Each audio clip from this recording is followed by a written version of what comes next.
Hi guys, my name is Nathan or Nathaniel, and I'm going to be presenting and talking about my paper. It's titled Evidence-Based Solutions for Low Nurse Retention and the Impact on Nursing. So, low nurse retention has been a really big issue prior to COVID. And since the COVID-19 pandemic, it really just worsened the issue. So there's a lot of nurses that are leaving bedside and going into either other careers or they're going to do traveling instead.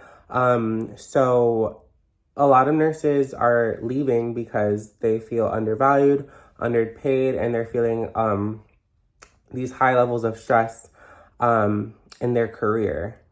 So, and then when one nurse leaves bedside, this increases the workload of nurses, of the current staff nurses. So this increase in workload is just further adding to the stress. So it's kind of just repeating the cycle. Nurses are feeling super high stress, they leave, them leaving leaves more patients for their other nurses, their coworkers, and now they're going to be even more stressed, and the issue kind of just repeats itself. So yeah, nurse retention has been an issue since COVID. It is said among new graduate nurses, 30% will leave bedside in their first year, and 57% will leave bedside by the end of their second year. So that's really low retention. So this is a really big issue. A lot of nurses are leaving. The nurse shortage is set to surpass 9 million globally by 2030.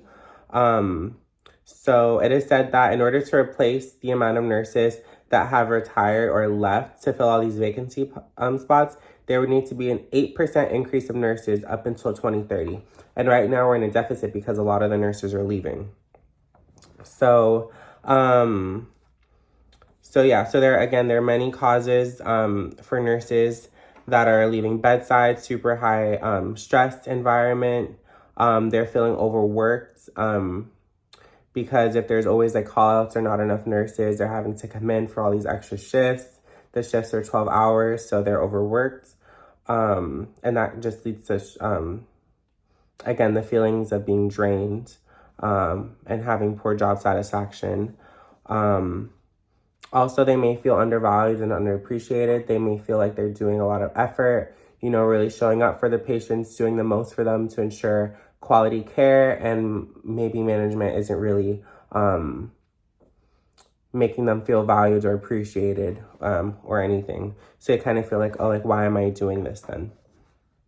Another thing is having uncompetitive salaries. A lot of nurses, especially in the pandemic, were leaving to do travel nursing because of the more lucrative pay. So that's just another incentive for them to leave bedside, is not being compensated well enough. So the first solution that can be done to kind of combat this is offering emotional and mental health support services. So with doing this, offering mental health and support services, we are helping them kind of help them managing their stress levels.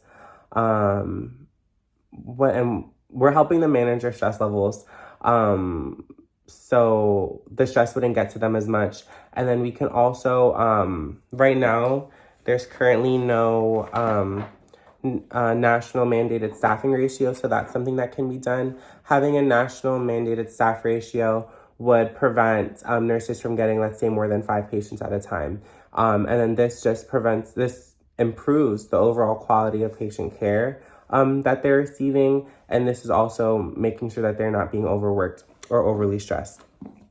As far as recognition goes, a little bit of recognition goes a long way. If the nurse managers, shout them out like, hey, you're doing a good job, maybe something in the break room, something like that, and then offering a more competitive salary and incentive in their base pay, which can help.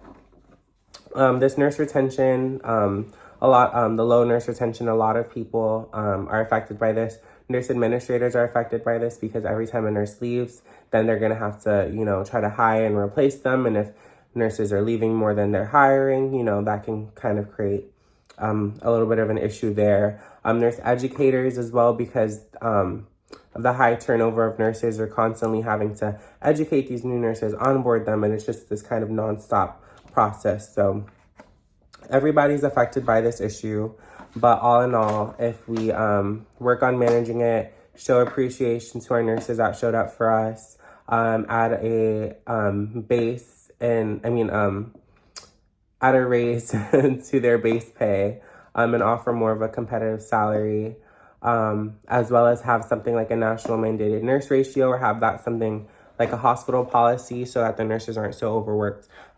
These are all ways that we can help raise our nurse retention. So yeah, thank you.